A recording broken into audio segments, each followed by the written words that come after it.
Really appreciate everybody for tuning in. My name is Law Nation, LAW Nation. Feel free to hit that like, share, and comment down below. Let's talk about the Jerry Wayne Jones interview right quick. He went on 105.3 The Fan. He talked about the aspect of COVID and the who's the hottest team in the division and things like that. So let's listen to what they have to say. You always have, people can say what they want about you. You always have a way to positively spin your love for the sport despite COVID and injuries. You're like, that's the way it is. It's a parallel to life to always spin it towards your love of football every week, no matter the challenges, it seems like. Well, I think that it may sound like that the old joke, there's a pony in here somewhere with a guy shoveling manure. But really, I'd like to think it's more than that. It is where the nuggets are. It's where the opportunities are.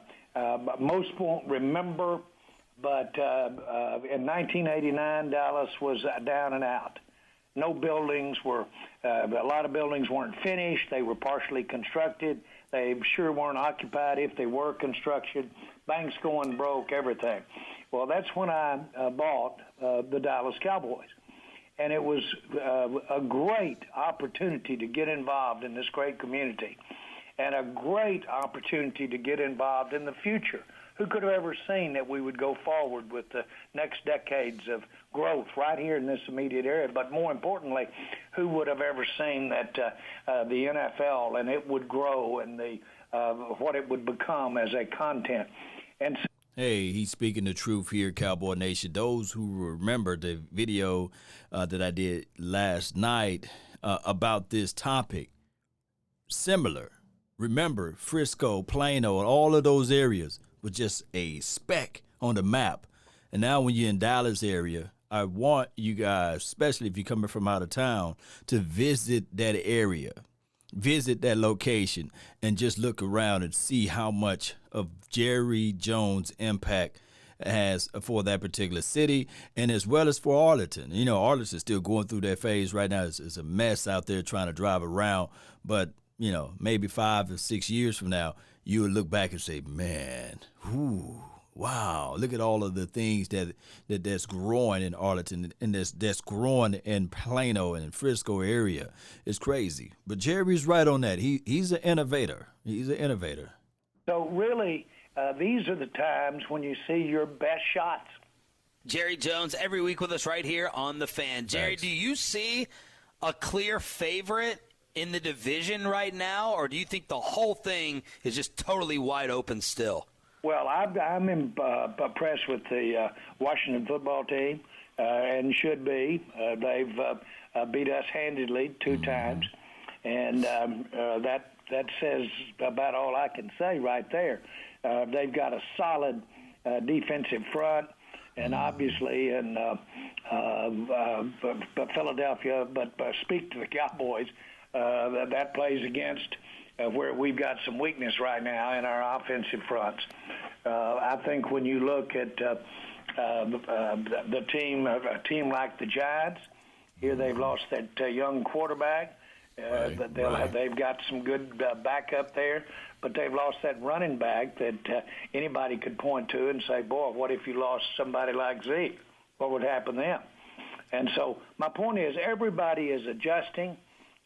What is interesting is some of these guys that you see right now that look like they've got it together. They could be a play away from having to make major adjustments regarding availability to some key players, much less in this time that we are when we're remaking some of these rosters because of the COVID. So, I think it's stay tuned. I think it's, frankly, without arm waving, I think it's quarter to quarter. I don't believe it's quite series to series, but I think it is a real cause for adjustments. Now, if you had continuity, this is not an excuse because you've got some guys doing great jobs that have just become a head coach, just put their staffs together this year. Right. But this would have been a year for some continuity, to have your staff, to have your defense in, have your offense in, this would have been a year. On the other hand, I don't want to talk out of both sides of my mouth. Right. It could have been a year when you don't have all your players there a lot. And so you needed to think like a new system, think innovative, go to work saying, man, I don't even have to think about changing anything. It's changing for me. But this can be a very productive period of time and really produce some interesting results. And I think that's what we're having in the NFL. Jerry, I'm not trying to serve up an excuse for you, but with McCarthy, can you remember another head coach that you've had that's been as handicapped in one season as everything that Mike McCarthy has had to deal with this year? Yeah, I sure can. Jimmy Johnson. I sure can. Jimmy had a lot of handicaps when we first came in here. By the way, we won one football game, too.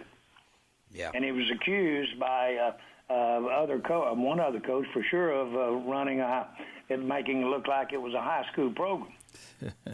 But, I can remember those kinds of challenges.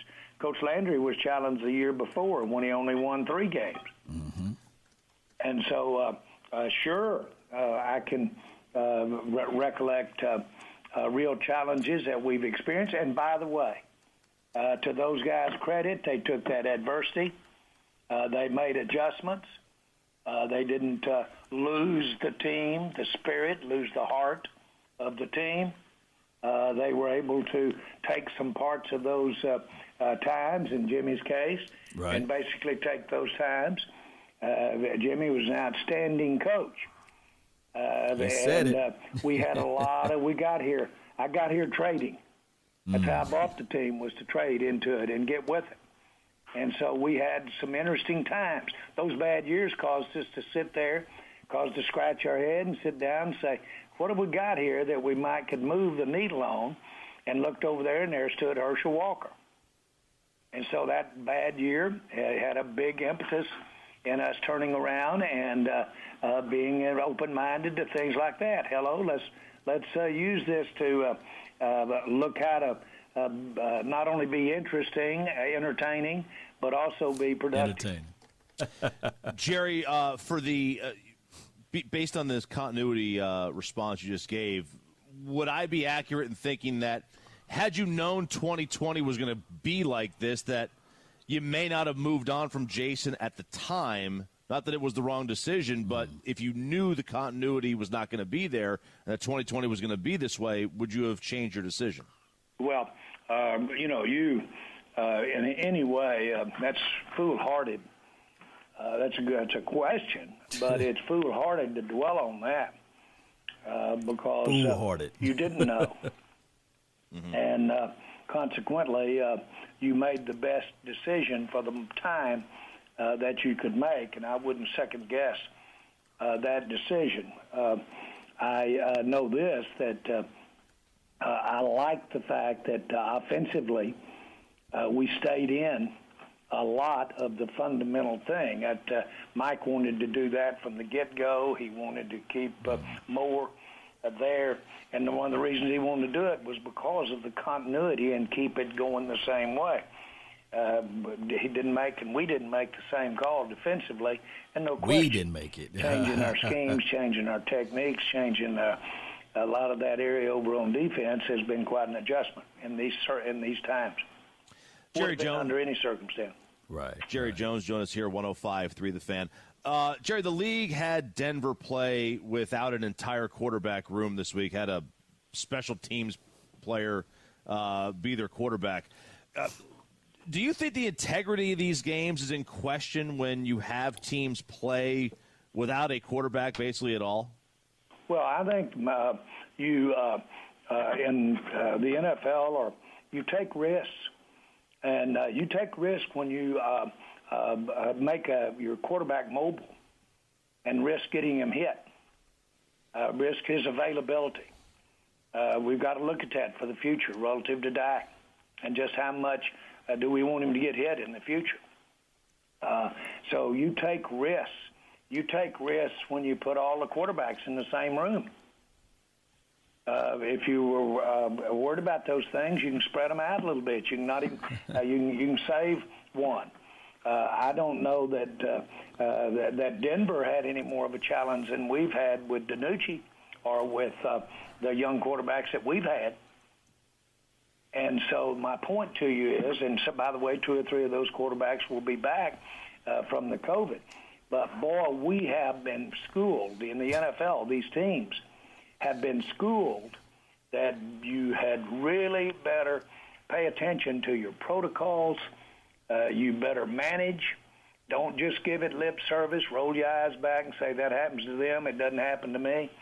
Because when we line up to play a game, it's just going to be like we had our center the 2 games ago. We had him pull a muscle right as he's coming out the tunnel, and you lost him.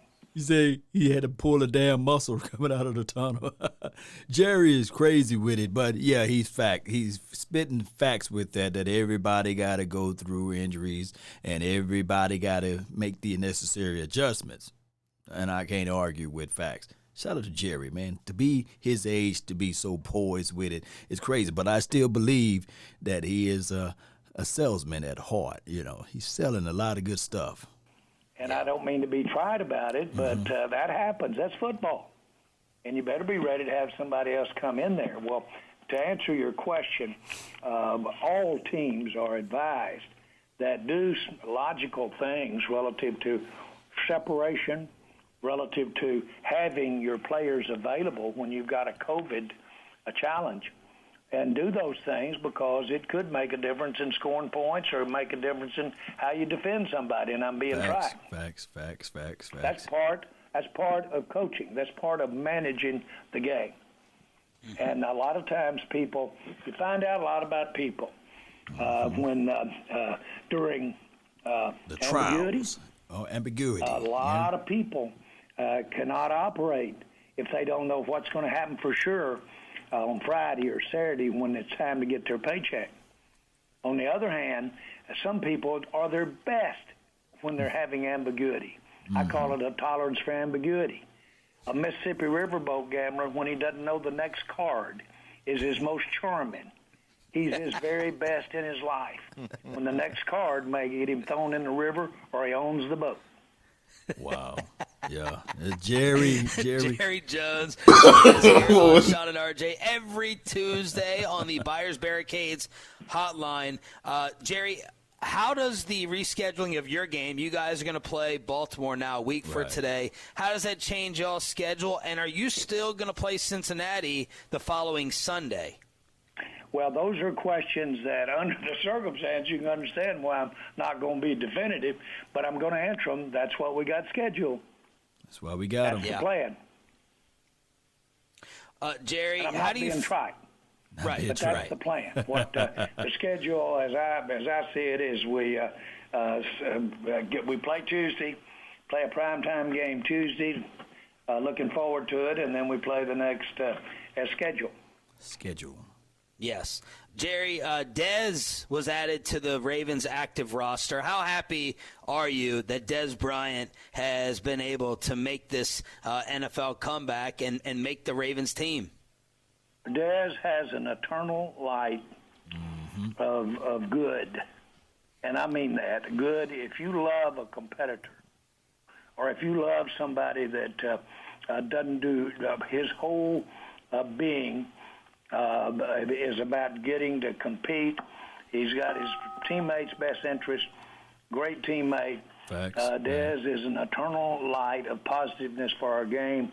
I couldn't be happier to see him on the field. Now, I'm going to be a little worried because I do know how that rascal can get up there and get a ball. Jerry, did you guys ever really have serious discussions or come close to bringing him back to your team? Listen, I don't want to get into that because of the personal nature. It was a very personal thing for me, more so than normal, to when we went through that time and that change. Des and I had spent some of my best time, years, whatever you want to call it, but we'd send some of our best together on and off the field. So I wouldn't get into how close or anything like that. It hurt to not but because of the things I'm saying, it hurt not to have this. Jerry, last one here. San Fran is moving their home games to Arizona. We had seen reports that maybe they were going to use AT&T as a spot. How close were they to coming here to play their games at AT&T Stadium? Well, it was a compliment to us because we've been very impressive with the way the stadium, the safety of the stadium, and the actually involvement of our fans that we've had, as you, I'm sure, are aware of. And so it was a real compliment to us. As it turns out, they're right there near their home base there in Arizona. They were very much wanting to do a lot of outside work, and it's obvious that got a better chance to do that outside with less disruption there in Arizona and that area than you do here.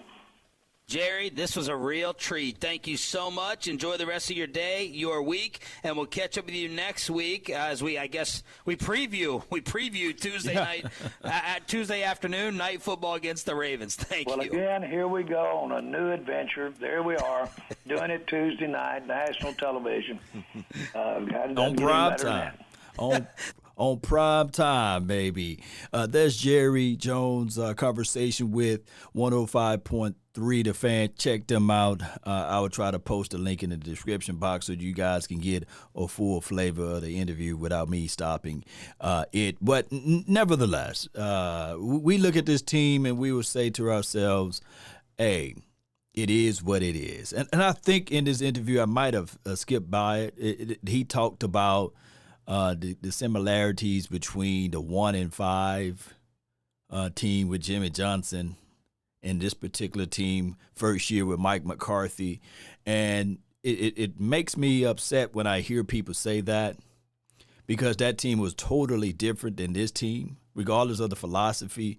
They was coming off of a 3-win game the previous year.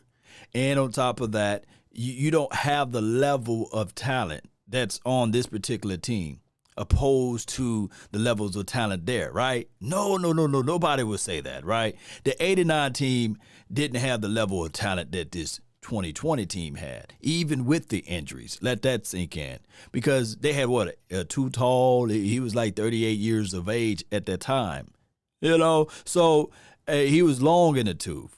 And, yes, they had a rookie quarterback in Troy Aikman. And remember, Michael Irvin that year, he was injured for the season. I think he only played like a game and a half or something like that. You guys can correct me if I'm wrong. Let me just see if I can pull it up right quick and go by the roster that's on this. And this is for all of the people that probably was not born in '89, and some of the people that casually watch this team, right, that look at it and say to themselves, well, I agree with that. But no, the reality of it is they had a rookie, Troy Aikman, a rookie situation with that as it relates to Moose Johnson being a rookie. Yeah, Kelvin Martin, he did a decent job. You had the Derek Shepard kid, and he's now, his son is playing in the NFL for the Giants. And you had the Nate Newton. We knew about that. But these guys were just coming along. Kelvin Gogan, all of these guys was coming along. Look at the years. They was young. Tom was the oldest guy on that front. He had 13 years of experiences there. But then, of course, you had the Too Tall Jones. I appreciate them putting his Too Tall Jones up there as the left defensive end at 38 years of age. Jack Del Rio, he was young. He was 26 at the time. He's now coaching as the defensive guy for the Washington team. And of course, you had Ken Norton Jr. But if you look at this modern day that we have, who is comparable to, in Ezekiel Elliott for the 89 team? And, of course, we already know that they had the Herschel Walker on his team, but he was traded, what have you, for away for picks. So we got to understand. We got to stop saying that. I just want people to stop saying it. This team This team right here for the 89 roster don't even hold a candle to what this team is exhibiting now. And an Amari Cooper, a Michael Gallup, and a CD Lamb, and as well as a Andy Dalton at this point of the years is more experienced than a Troy Aikman, dare I say. So what I want people to just stop it. That just reaching, in my opinion, to say that those things are similar, those things are comparable. It's not. It's not. Even the rulings of the NFL is a whole lot different. Even the philosophy of the way that the infrastructure is set up is different. It's flat out different. Why, Law? Because Jimmy Johnson had control of player personnel and decision-making within the confines of his contract.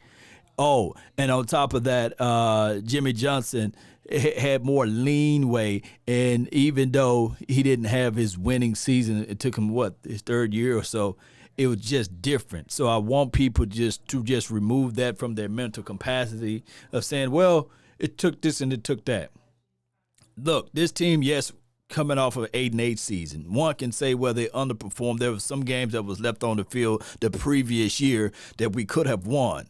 Totally different. Now, if you want to have the excuses in life and say, well, Law, I'm not buying it. This is a COVID year. We had multiple injuries here and there. Let's count this season as a mulligan. I already said that. We're going to give it and we're going to place it as a mulligan. But I come here to tell you guys that next year, if we see any level of the same decision-making from this year to transfer over to 2021 season, then all hell is going to be let loose, right? We ain't going to hold back no punches. We're going to give everything we can to say that, hey, this particular coaching staff need to go. That's just the bottom line of it, right? But so we giving them a mulligan. We looking back and we're saying, okay, and this just in the hearts of hearts, I'm looking at it that I want to win. I flat out want to win. And I'm not saying that the Jones is saying to themselves they're not with that same mindset, but they are the ones that reached out to Mike McCarthy, who took a year off, who then in return had a downward type of year before he got the boot from the Green Bay Packers land. They didn't take a person that was on the hot situation or the person that's warming up or what have you, like the Airbnbs of the world, right? Or like the what's that guy name, the defensive coordinator for the 49ers? They didn't go out there and get that guy, Salah. I think that's his name. Y'all can put his name in the comment box. So you guys get what I'm saying. But shout out to Jerry Jones. That interview was awesome. Shout out to 105.3 The Fan for having that wonderful interview with Jerry Jones. But this is just my thoughts of it. He still mentioned primetime, Tuesday night. Y'all get it right. Primetime. It's still a primetime game. Eyeballs are going to be on the Cowboys. And if those numbers triculate and start twerking in the right directions for the Cowboys and for the NFL, stay tuned, because there might be more Tuesday night games in the future. Just stay tuned to it. And I know that they're trying to just readjust some things, but the NFL is always trying to, tinker around and see what can work and what can flex and what can fill into that hole. Like I said, this is a $1 billion organization. By the time I'm 50, it'd probably be $1 trillion organization. It'd probably be, and probably right around the corner from that, believe it or not, like Ripley's, because people love the short end of it. That is a short season and every game is meaningful. And if they can stretch it out to make it a little bit longer to get people at the edge of their seats, man, oh man, oh, it could be crazy. People was laughing at the Thursday night ideal, and it stuck, and it stick, and it came around when people were complaining about Thanksgiving games. Like, hey, how the Cowboys get the Thursday night or the Thursday Thanksgiving game every year? Then now everybody gets a Thursday game. Yeah, it's a whole lot of stuff that I can go in on that, but I'm not. But I really appreciate everybody that's watching. That's been my time. I really thank you all for yours. Don't forget to hit that like button, share this content. Let that friend, neighbor, foe know where to go when they want to tune into Cowboy Sports Talk and Beyond. And remember, you're listening to nothing but the best. Salute. I'm out. Peace. Let's go.